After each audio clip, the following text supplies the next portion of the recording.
So let's talk about some basic logical concepts, in particular validity and soundness.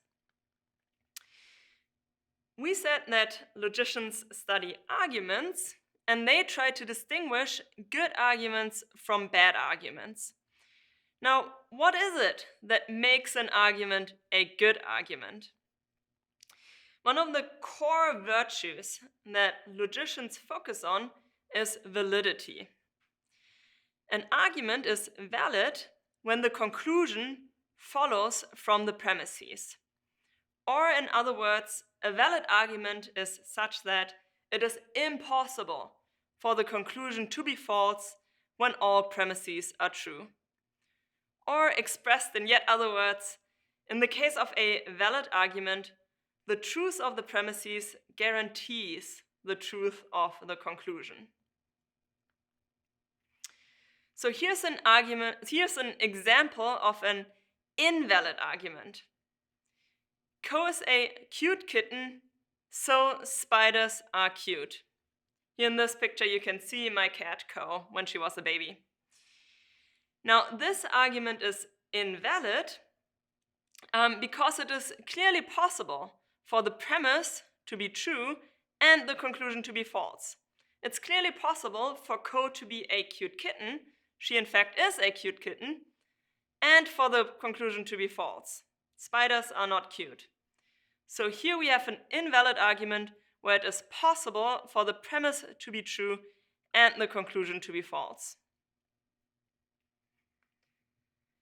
Now here's an example of a valid argument. The premise is Socrates is a tall man, and the conclusion is so Socrates is tall. In this case, the premise says strictly more than what the conclusion says. If Socrates is both tall and a man, he clearly must be tall. It's impossible for him to be a tall man and to not be tall. So this argument is valid because it is impossible for the premise to be true and the conclusion to be false. Or in other words, the truth of the premise guarantees the truth of the conclusion. Here's a second argument that is valid. Premise 1, all humans are mortal. Premise 2, Socrates is human. Conclusion, so Socrates is mortal. This argument again is clearly valid because if all humans are mortal and Socrates is one of these things, Socrates is human, then it must follow that Socrates is mortal. It is impossible for both premises to be true and for the conclusion to be false. Now here's a somewhat more tricky example of an invalid argument. The premise is Joe Biden is the 46th president of the United States, and the conclusion is so Kamala Harris is the 49th vice president of the United States. Now both the premise and the conclusion are true, but this argument is nevertheless invalid. And the reason is that it is clearly possible for the premise to be true while the conclusion is false. Even though both sentences are in fact true, it is possible for the first one to be true and the second one to be false. Joe Biden could have chosen a different vice president, in which case the premise would be true and the conclusion would be false. And so this argument is invalid. Now, what we have just seen is that logic relies on a certain notion of possibility. We said that an argument is valid when it is impossible for the conclusion to be false when all premises are true. Now, this notion of possibility clearly plays an important and central role in our everyday reasoning. So, for example, I may say, I just saw Bob at the store, so he cannot be in his office. Here intuitively I'm saying that since he was just at the store, it is impossible for him to be in his office. Now intuitively, this possibility has something to do with hypothetical cases. So what I'm implying is that in all cases where Bob is in the store, he is not in his office.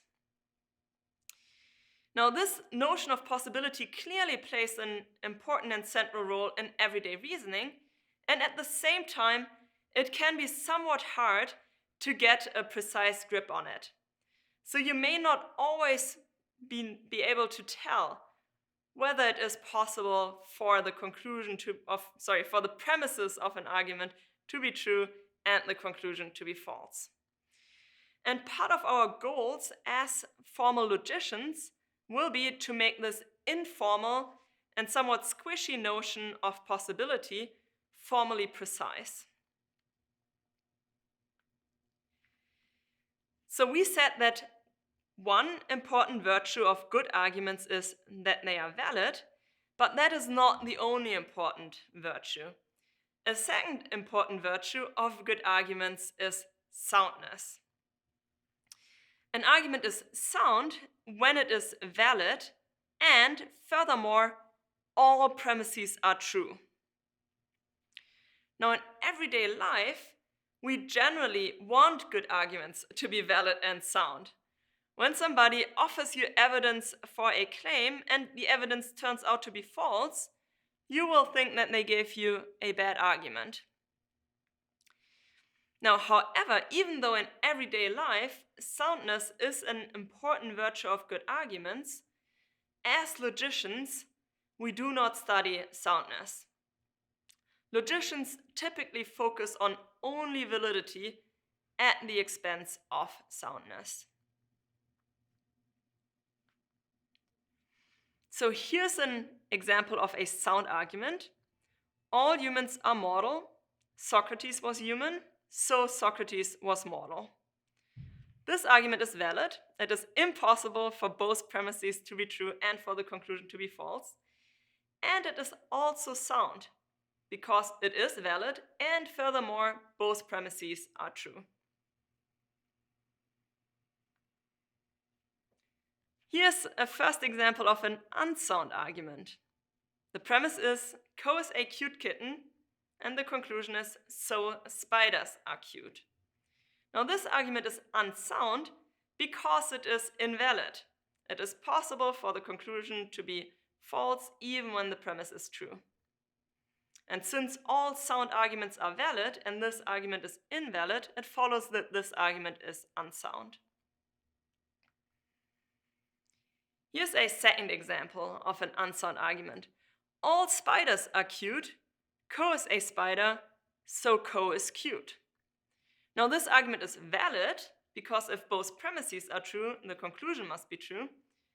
But it is unsound because the second premise is in fact false. Co is not a spider, Co is a kitten. So this argument, even though it is valid, is not sound.